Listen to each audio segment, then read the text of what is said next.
오늘 저는 하나님의 의라는 제목으로 말씀을 전하도록 하겠습니다.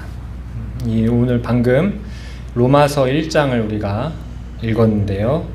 이 로마서 1장의 그 순서에 따라서 한번 살펴보면서 또 한번 질문과 또 답을 해보면서 우리가 내용을 한번 또 들어보도록 하겠습니다.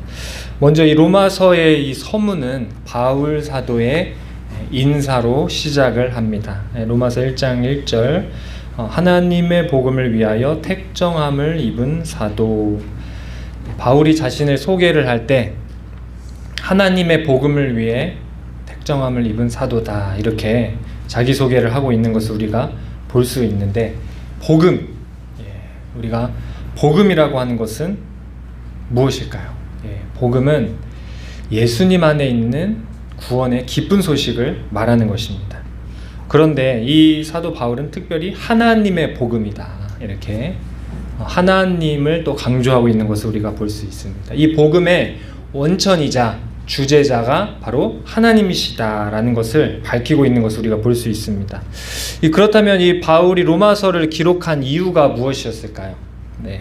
이 또한 본문 11절에 신령한 은사를 나누어 주므로 로마에 있는 성도들을 더욱더 굳게 세워주기 위해서 이 로마서를 쓰고 있고, 또 16절 말씀에 복음은 모든 믿는 자에게 구원을 주시는 하나님의 능력이다라는 것을 알리기 위해서, 한 번도 이 사도 바울이 로마 교회를 가본 적이 없고 또 이 로마 교회에 있는 성도들을 본 적이 없는데 그저 이 로마에 교회가 있다라는 이 소식을 듣고 이 서신을 이렇게 작성해서 보내고 있는 것입니다.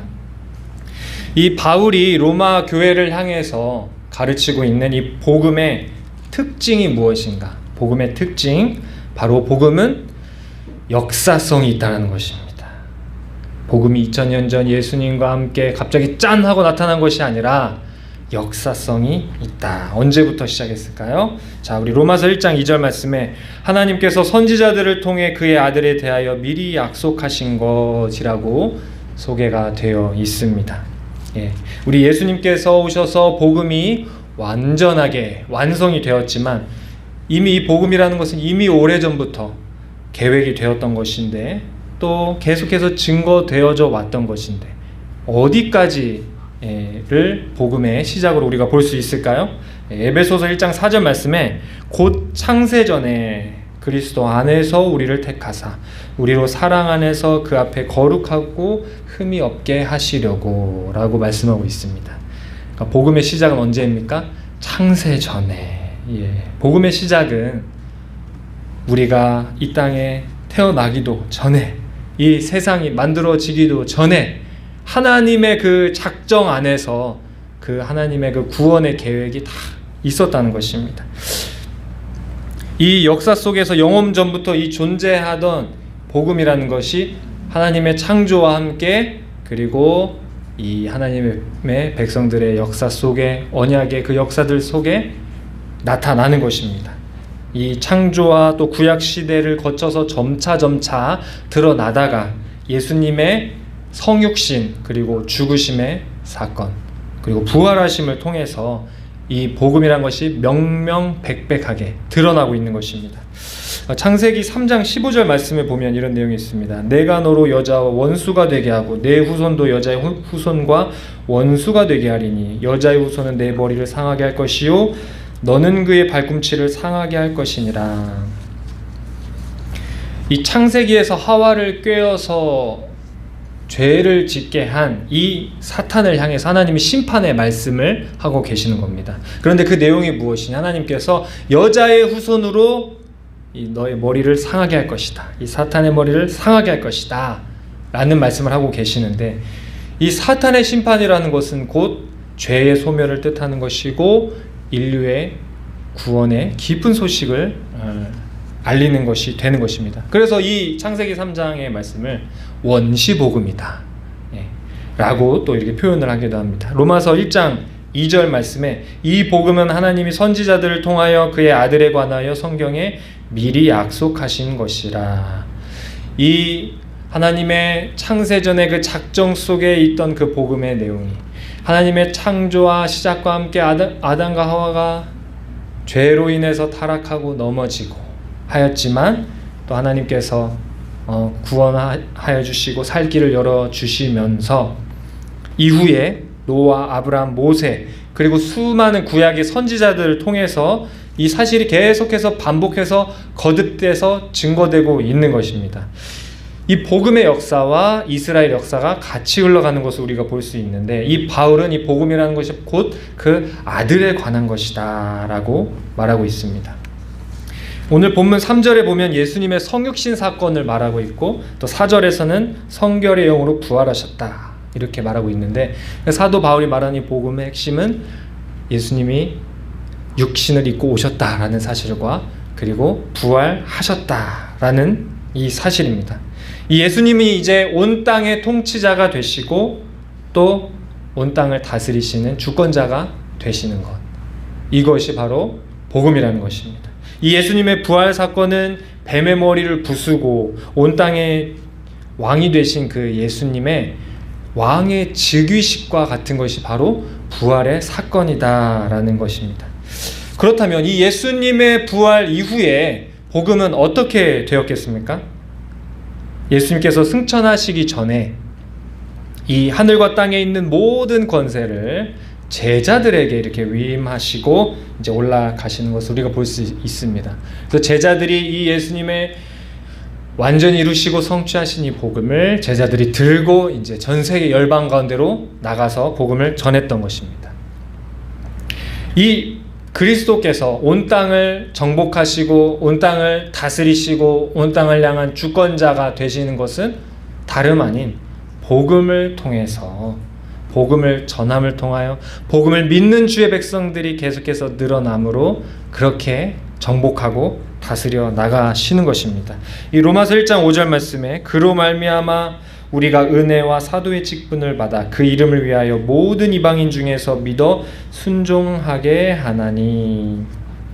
그러니까 이 사도 바울은 자신의 이 직분이, 이 사도로 부르심을 받고 보내심을 받은 자신의 직분이 신적인 권위가 있음을, 예수님의 그 승천 이후의 제자들로 또 이 사도 바울에게까지 이런 신적 권위가 있음을 강조하는 것뿐만 아니라 이 로마 교회를 향해서 바로 이 선지자들을 통해 약속되었던 그 아들에 대한 그 구원 계획이 마침내 완성이 되었고 또 이 로마에 있는 그 로마 교회까지 성취되었다라는 그 확신을 지금 주고 있는 것입니다.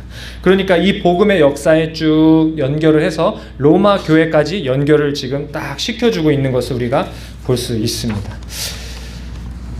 그렇다면 이 로마서에서 바울은 한 번도 간 적 없고 한 번도 본 적 없는 이 로마 교회를 향해서 교제의 손을 내밀고 있는데 어떻게 또 교제를 하고 있는지 우리가 한번 볼 때, 이 바울은 이렇게 로마서 서두에서 자신의 소개를 간략하게 한 이후에 이 복음의 역사와 기원을 언급한 이후, 그러면서 바로 그 위대한 복음 안에 우리가 같이 부르심을 받았습니다 라고 이렇게 동질감을 지금 형성을 하고 있는 것입니다. 심리학 용어 중에 라포라는 게 있습니다. 라포를 형성하다라는 말이 있어요. 이 라포라는 것은 그 마음의 유대, 그러니까 유대감을 뜻하는 것인데, 이 상대방과 이제 막 서로 만난 사람들끼리 바로 이렇게 좀 뭔가 친밀감을 형성하려면 라포를 형성해야 된다. 유대감을 형성해야 된다. 그러면 계속 대화를 하면서 같이 공통된 주제를 막 찾잖아요.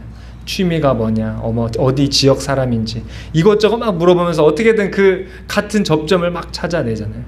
예. 그렇듯이 지금 사도 바울도 복음 안에서 우리가 같이 부르심을 받은 자다라고 이렇게 지금 강조를 하면서 지금 라포를 형성하고 있는 것입니다. 우리 공동체 중에 가장 강력한 공동체가 뭘까요?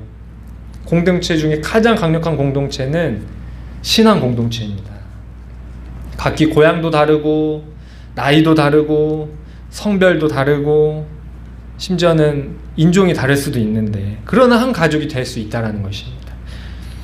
그것이 가능한 이유는 다름 아닌 이 복음 안에서 한 가족이 되었기 때문에, 복음 안에서 같은 부르심을 받았기 때문에 가능한 것입니다. 예. 자, 그렇다면 우리 잠시 이 지점에서 우리가 우리 한국교회의 또 모습을 한번 잠깐 살펴볼 때 이런 말이 있습니다. 종교가 다르면 싸우지 않는데 정치색이 다르면 싸운다. 예. 아주 원수가 된다는 말이 있습니다. 예.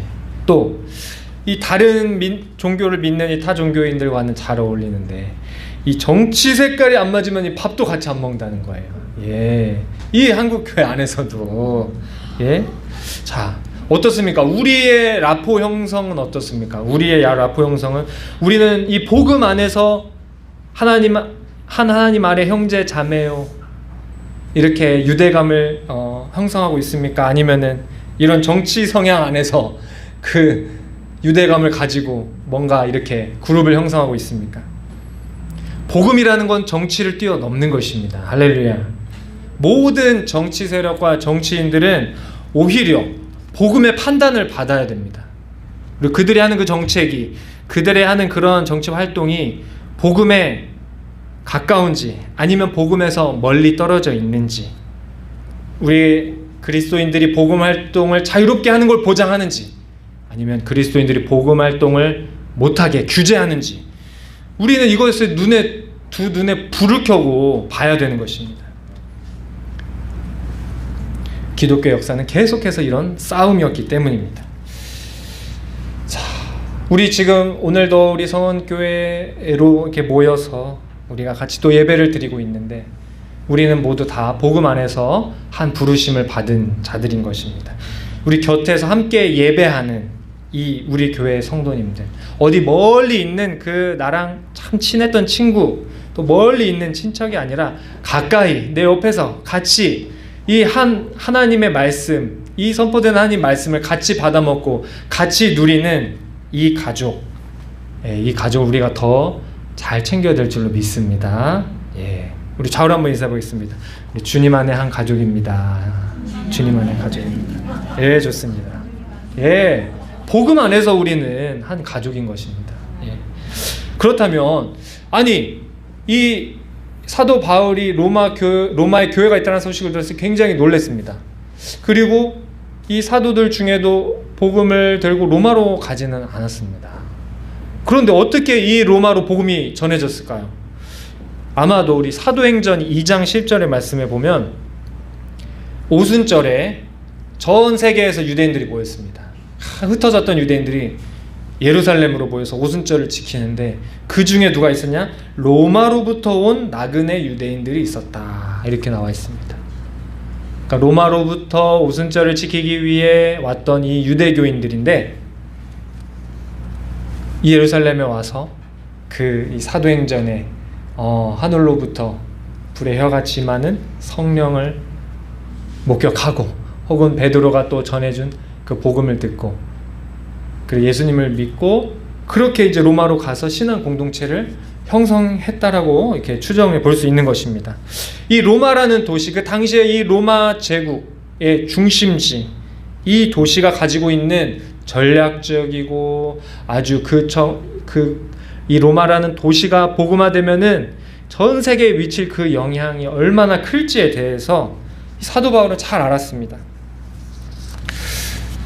그래서 이 사도 바울이 계속해서 자신의 그 선교 여행에 있어서 이 로마를 계속 염두에 두고 있었습니다.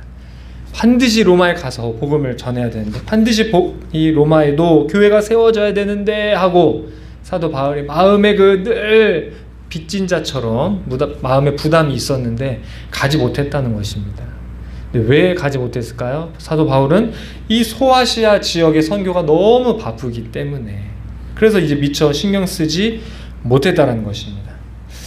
그러나 자기가 그렇게 신경 쓰지 못하고 마음으로만 이렇게 빚진 자처럼 이렇게 가지고 있던 로마를 향한 그 영적 부담감이 소식이 들려오는데 로마에 교회가 있다, 로마에 그리스도를 믿는 공동체가 있다라는 소식을 들으니까 얼마나 기쁘고 얼마나 흥분했는지, 이 로마 교회를 향한 그 애정을 지금 사도 바울이 감추질 못하고 있는 것입니다.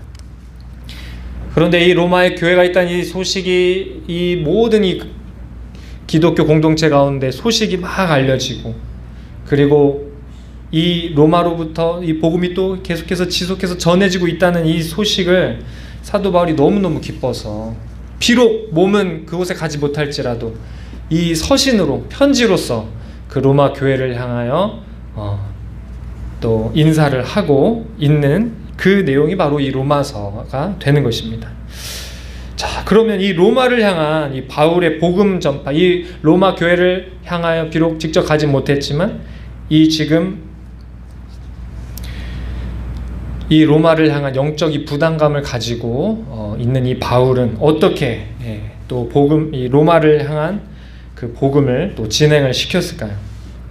자, 이 바울은 계속해서 가고 싶었습니다. 로마로 계속 가고 싶었지만 알 수 없는 하나님의 그 섭리가 계속해서 막는 것입니다.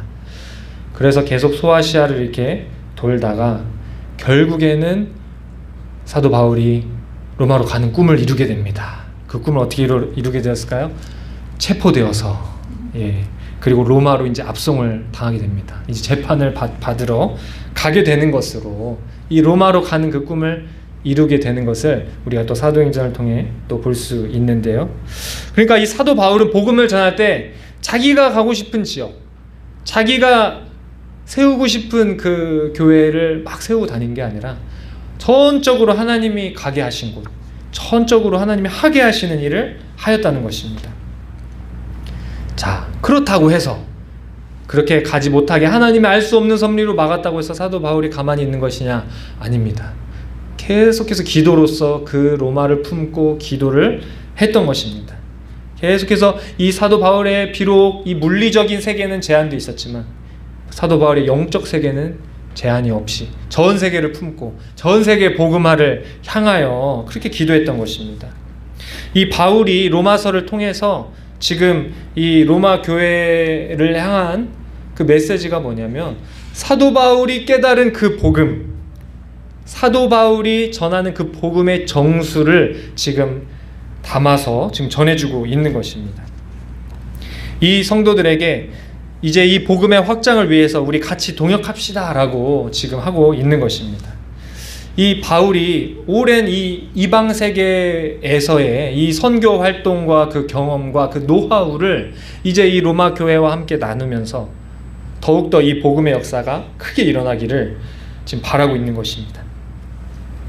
로마서 1장 11절 말씀에 내가 너희 보기를 간절히 원하는 것은 어떤 신령한 은사를 너희에게 나누어 주어 너희를 견고하게 하려 함이니. 12절 이는 곧 내가 너희 가운데서 너희와 나의 믿음으로 말미암아 피차 아니함을 얻으려 함이라. 이 사도 바울이 주기 원했던, 이 로마 교회를 향해 주기 원했던 신령한 은사, 이것이 무엇이었냐? 그것은 앞서 말씀드렸듯이 사도 바울이 전도 여행을 통해서 많은 이방 세계의 복음 전도와 교회를 세우는 일들을 하면서 생긴 그 쌓아진 그 노하우, 그것을 또 나누길 원했고, 또 로마 교회가 전해져서 이 로마 교회에 진짜 폭발적인 부흥이 일어나기를 간절히 그런 바라는 마음을 담아서 이렇게 또 하고 있는 것을 우리가 볼 수 있습니다. 자, 그러면서 또 이제 이 바울이 복음에 대해서 자신의 어떤 이 복음을 향한 자신의 그 마음가짐을 드러내고 있는데요. 1장 16절 말씀에 내가 복음을 부끄러워하지 아니한다 라고 말하고 있습니다. 이 복음에 대해서 가장 먼저 하는 말이 뭐냐? 내가 부끄러워하지 않는다. 이 복음은 부끄러운 것이 아니다. 오히려 이 복음은 우리가 복음 안에서 오히려 우리는 자부심을 가져야 된다. 그러니까 이것이 보여주는 것이 무엇이냐면, 이 바울이 복음을 믿고 복음을 전한다는 이유로 엄청나게 비방을 받고 엄청나게 수치를 당하고 있다라는 것입니다. 그 당시는 워낙 그 많은 이방 종교의 그 시대였기 때문에 이 로마도 원래 굉장히 많은 그 그리스 로마 신화의 어떤 영향력으로 인해서 굉장히 많은 이방 종교가 있었습니다. 그 가운데서 유일하신 그 구원자 예수 그리스도를 전하니까 그거에 대한 엄청나게 많은 공격과 핍박이 있었다는 것입니다. 이 로마 교회도 마찬가지로 엄청나게 많은 비방과 공격이 있었을 것을 염두에 두고 내가 복음을 부끄러워하지 않듯이 여러분도 복음을 부끄러워하지 않고 오히려 우리는 복음 안에서 더욱 자부심을 가져야 됩니다 라고 이렇게 위로와 자부심을 심어주고 있는 것을 우리가 볼 수 있습니다. 예, 우리가 여기까지는 이제 우리 로마서 1장의 이제 서론격에 해당이 되는데, 이제 본론을 한번 넘어가 봐서 복음에 나타난 이 사도 바울이 본격적으로 이 복음에 대해서 이제 가르치시는데, 복음에 나타난 하나님의 두 속성에 대해서 두 가지를 말하고 있습니다. 첫째는 복음에 뭐가 나타났다? 복음에 하나님의 능력이 나타난다 라고 말하고 있습니다. 16절에 이 복음은 모든 믿는 자에게 구원을 주시는 하나님의 능력이 됨이라. 이 하나님께서 구원을 알게 하실 때 하나님은 이 구원을 능력으로 함께 알게 하신 것입니다. 우리 대표적 사건으로 우리 구약의 하나님께서 일으키신 가장 큰 그 구원의 사건, 이 집단적으로 민족적으로 기적적으로 일으킨 그 구원의 사건, 출애굽 사건입니다. 이 하나님의 대적자들을 이 애굽을 열재앙으로 심판하시고 또 홍해를 가르시고 이 애굽 군대를 수장시키는 이러한 엄청난 이 능력을 베푸심으로 구원을 나타내신 이 사건이었습니다. 그런데 이 하나님께서 능력으로 구원을 나타내신 것의 그 절정이자 그 완성이 무엇이냐? 이 열재앙이나 홍해를 가르는 것보다 더 큰 어떤 물리막, 하늘이 무너지고 땅이 꺼지는 그런 기적이 아니라, 그런 능력이 아니라 바로 하나님, 살아계신 하나님의 아들이 인간의 몸을 입고 이 땅에 오신 것이 가장 큰 하나님의 능력이라는 것입니다. 예.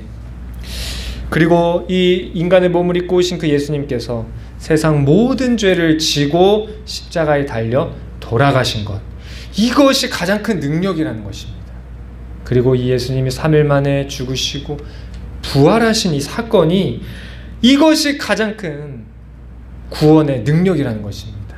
애굽의 열장보다 더, 홍해가 갈라진 것보다 더 기적이 뭐냐? 예수님이 우리 죄를 지고 십자가에 달려 돌아가셨다가 살아나셨다. 이것이 가장 큰 하나님의 능력이다 라는 것입니다. 그러나 정말 이렇게 반문할 수 있습니다. 아니, 무슨 2000년 전에 하나님의 아들이라고 자기가 여기는 사람이, 이 예수라는 인물이 우리의 모든 죄를 짊어지고 죽었다라고 하는 것을, 그것을 하나님의 능력으로, 그게 무슨 하나님 능력이냐 라고 이렇게 반문을 할 수 있습니다. 우리 사랑하는 우리 성읍교회 성도 여러분은 이 부분에 대해서 반문을 하지 않으시지 않습니까? 그래서 이게 참 기적입니다. 이것이 믿어진다는 거.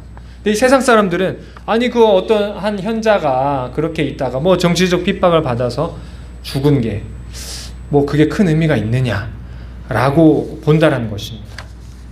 우리가 믿음의 눈으로 볼 때만 이 복음의 사건이, 이것이 바로 하나님 능력이구나, 이것이 바로 그 어떤 기적과 이적과 그 능력보다 큰 능력이구나 하는 것을 안다라는 것입니다. 이 하나님의 능력의 완성, 그것이 바로 예수님을 통해서 이루어졌다 우리가 라는 것을 또 들어봤는데요. 지금 이제 하나님께서는 예수님을 믿는 모든 백성이 이제 최후의 심판 날에 멸망에 넘겨지지 않고 의인의 상급으로 나아올 수 있게 지금 하나님께서는 또한 역사하고 계신 것입니다.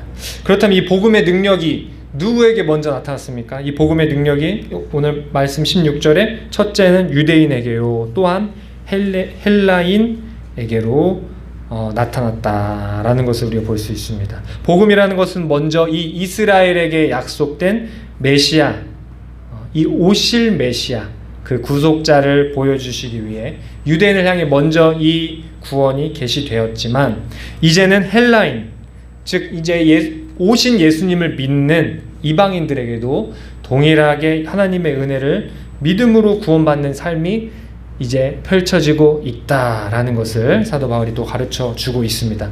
또 복음에 나타난 하나님의 두 가지 속성 중에 첫째는 복음에 하나님의 능력이 나타난다. 자, 두 번째는 무엇일까요? 복음에는 하나님의 의가 나타난다라는 것입니다.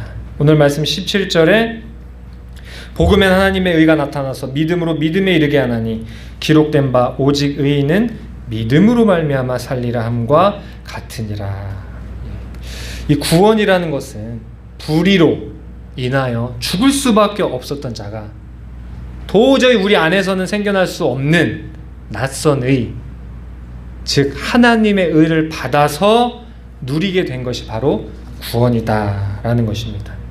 이 하나님의 의를 받아서 구원을 누리는 것은 사실 이것은 사도 바울이 처음 주장한 그런 내용이 아닙니다. 로마서 이 1장 17절의 말씀은 사실 하박국 2장 4절의 말씀을 인용하고 있는 것입니다. 하박국 2장 4절도 그러나 의인은 믿음으로 말미암아 살리라 이렇게 말하고 있습니다. 이 하박국 선지자의 시대가 어떤 시대였습니까? 이 이스라엘이 죄악으로 인해서 하나님의 언약 백성의 의무를 저버리고 하나님의 언약 백성의 책임을 저버리고 그렇게 죄악 가운데서 이제 심판을 당하는 것입니다. 그런데 이 하나님의 택한 백성이라고 하는 이 이스라엘이 다름 아닌 이 이방인들, 하나님도 믿지 않고 포악하고 하나님 말씀도 모르는 저 바벨론 저 이방인들이 하나님의 백성을 공격하고 약탈하고 포로로 끌려가는 이런 상황들. 아니 어떻게 하나님이 살아계시다면 하나님의 백성을 하나님 믿지 않는 저 이방인들, 저 마귀를 숭배하는 저 이방인들로 하여금 그렇게 심판을 당하고 고통을 당하고 하게 하시는가? 하나님 정말 정의로우신가? 하나님 정말 의로우신가? 라는 이런 질문을 할 수가 있지 않겠습니까? 자, 이 하박국 선지자가 너무나도 이제 상심을 한 겁니다. 이스라엘의 죄, 이방인의 심판, 너무 상심하고 이렇게 참 이렇게 고통 중에 있는데 이 하나님의 대답이 무엇이냐? 하나님의 대답은 하나님이 행하실 구원을 참고 기다리라 라고 하나님 말씀하시는 겁니다.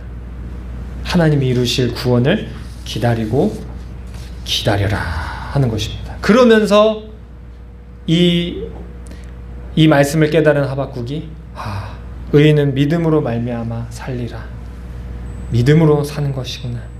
구원을 베푸신 하나님을 기대하면서 기다리면서 소망하면서 그 믿음으로 사는 것이구나 라고 이제 고백하고 있는 것입니다. 이 바울이 하박국 2장 4절 인용하면서 복음을 믿고 복음을 소망하는 이 성도들의 삶이라는 것이 바로 그것이 의인의 삶이다 라고 말하는 것입니다.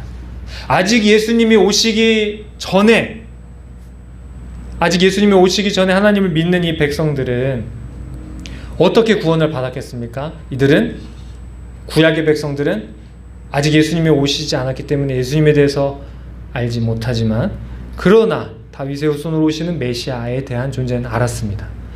그러니까 오실 메시아를 믿음으로 구원받은 것입니다. 자, 그렇다면 이 신약의 성도들은 어떻게 구원받습니까? 이미 오신 메시아를 믿음으로 구원을 받는 것입니다. 자, 이 하박국의 시대에 나라가 폭삭 망하고 온 백성이 뿔뿔이 흩어지고 이 다윗의 그렇게 나라가 사라지고 민족이 다 해체되는 그 가운데서도 다윗의 후손으로 오셔서 구원하실 그 메시아를 소망하고 기대하고 그 구원을 기다리는 것, 그것을 믿는 것, 그것이 하나님을 믿는 백성의 삶이고 그것이 하나님이 보셨을 때 이 사람은 의로운 자다 라고 인정하신 자가 된다는 것입니다. 우리 주일학교에서 많이 부르는 찬양이 있습니다. 무화과 나뭇잎이 마르고 포도열매가 없어도. 이 찬양의 가사도 하박국에 있는 말씀입니다. 비록 무화과 나무가 무성하지 못하며 포도나무에 열매가 없으며 감람나무에 소출이 없으며 밭에 먹을 것이 없으며 우리의 양떼가 없으며 외양간에 소가 없을지라도 나는 여호와로 말미암아 즐거워하며 나의 구원의 하나님으로 말미암아 즐거워하리로다. 비록 상황과 환경은 전혀 오히려 더 악화되고 있지만 그러나 하나님은 구원하실 것이다.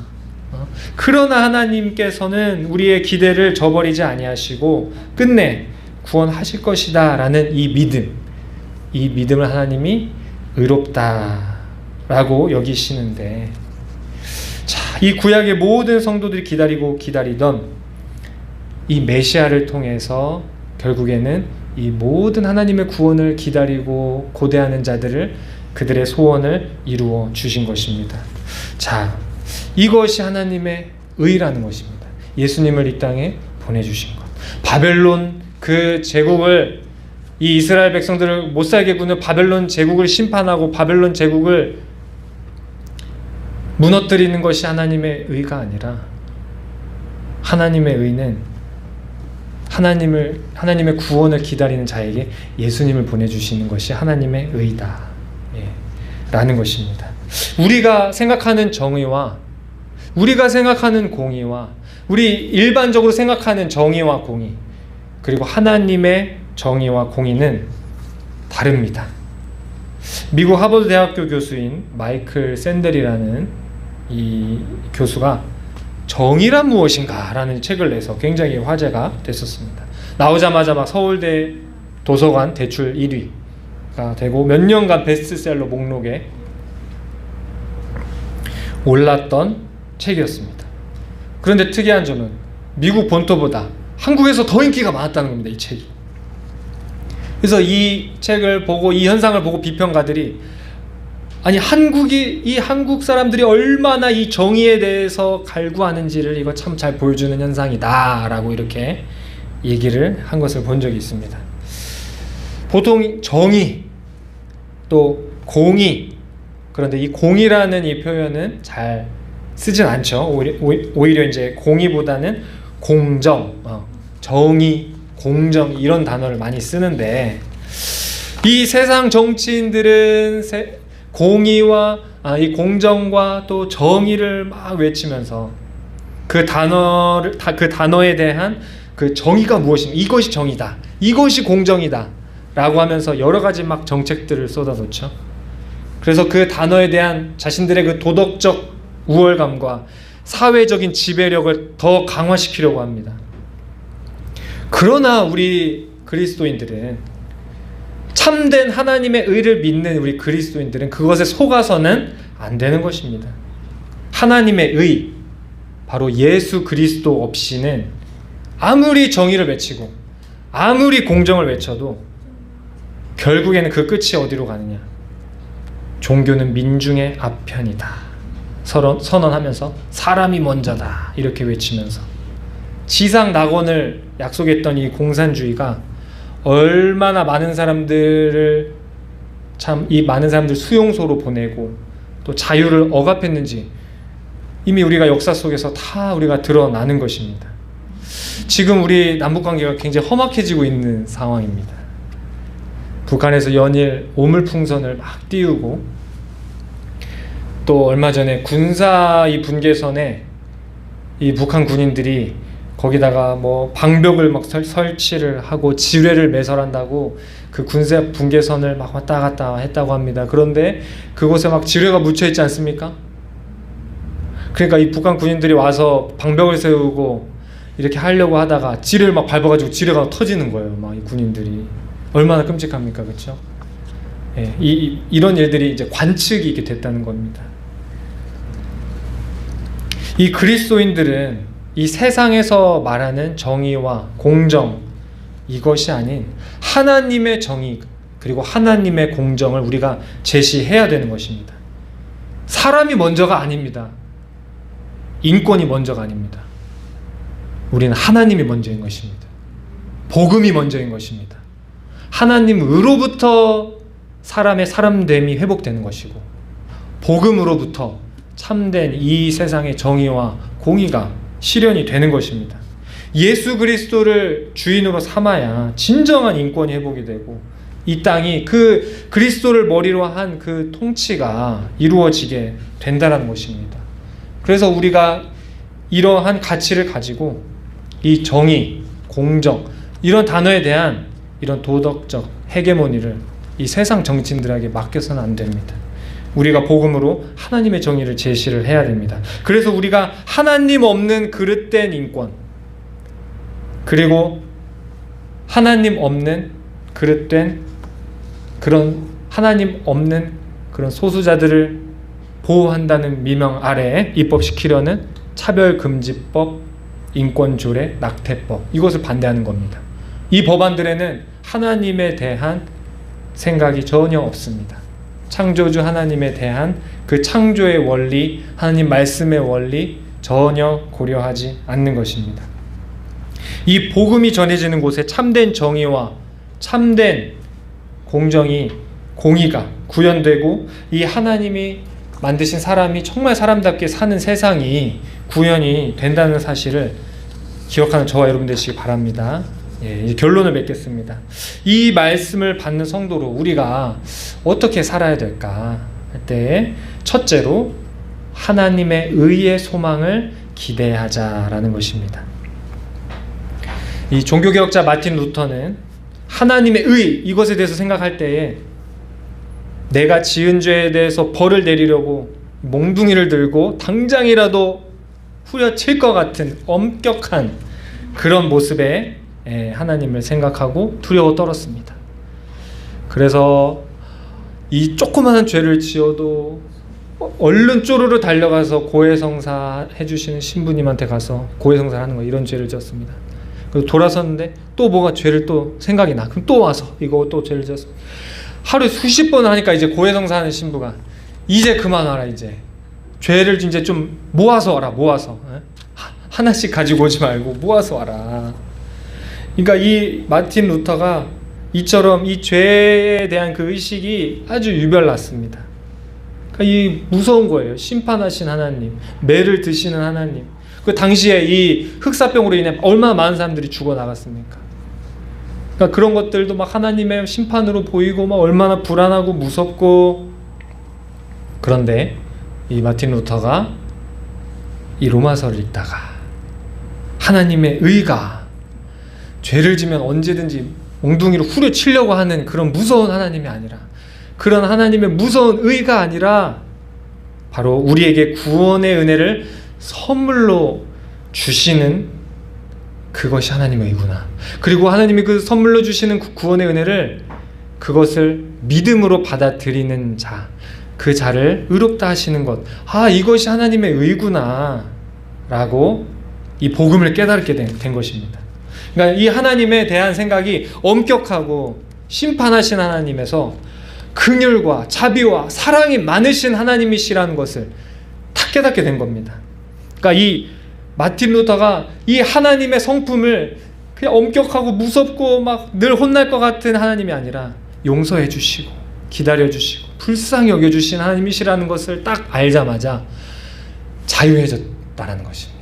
이 복음을 깨닫고 마틴 루터라는 그 개인이 자유해지고 복음 안에서 그 회복이 되고 심령이 회복이 되고, 더 나아가서 그 독일이라는 나라가 변화해지고 유럽이 바뀌고 세계가 바뀌는 놀라운 역사가 바로 이 하나님의 성품을 바로 깨달은 것, 하나님의 의에 대한 의미를 바로 깨달은 것에서부터 시작됐다는 것입니다. 사랑하는 우리 성업교 성도 여러분, 우리가 삶에서 만난 우리 모든 시험 환난과 또 어려운 일들 가운데서 우리가 어떤 하나님의 시선을 우리가 느끼고 그것을 우리가 바라봐야 되겠습니까? 우리가 조금만 잘못하면 우리를 두들겨 패고 심판하고 보내려고 하시는 하나님이 아니라 우리를 불쌍히 여겨주셔서 의의 소망을 주시는, 구원의 소망을 주시는, 지금 비록 어려울지라도 또 하나님께서 이것 이후에 있을 또 하나님의 구원하심과 회복해 하심과 자유케 하심의 그 은혜가 있다라는 것을 우리가 믿어야 되는 것입니다. 지금 비록 내 상황과 환경이, 내 주변에서 일어나는 일들이 정말 최악으로 치닫는다고 할지라도, 나의 연약함으로 인해서 너무나도 정말 최악의 상황 가운데 있다 할지라도 우리는 믿어야 됩니다. 하나님께서 구원을 베푸실 것이라는 것을, 결국 전화위복의 복을 하나님께서 나타내실 것을 우리는 기대해야 되는 것입니다. 이것이 바로 하나님이 의롭다 하시고 구원과 자유와 치유와 회복을 베푸시는 바로 그것인 것입니다. 둘째로 우리가 어떻게 살아야 될까요? 하나님의 의의 복음을 우리는 모든 수단과 방법을 가리지 말고 동원해서 전해야 한다는 것입니다. 이 사도 바울이 로마로 가지 못하는 그 상황에서도 이 서신을 통하여 복음을 전하고 로마 교회에 은혜를 끼치려고 했듯이 이 사도 바울이 복음을 들고 소아시아와 유럽을 넘어서 복음을 전하고 이 하나님의 나라를 전파했다면, 이 사도 바울이 그렇게 돌아다니면서 복음을 전파했다면 오늘날 우리는 어떻게 복음을 전파하겠습니까? 오늘날 우리는 이 교회를 중심으로, 이 교회를 복음의 전초 기지 삼아서 하나님의 나라를 세워 나가야 되는 것입니다. 우리가 흩어지면서 흩어진 교회로 삶의 현장에서 복음을 전하지만 결국에는 우리 복음을 전하면 어디로 데려가겠습니까? 교회로 또 데려오는 것입니다.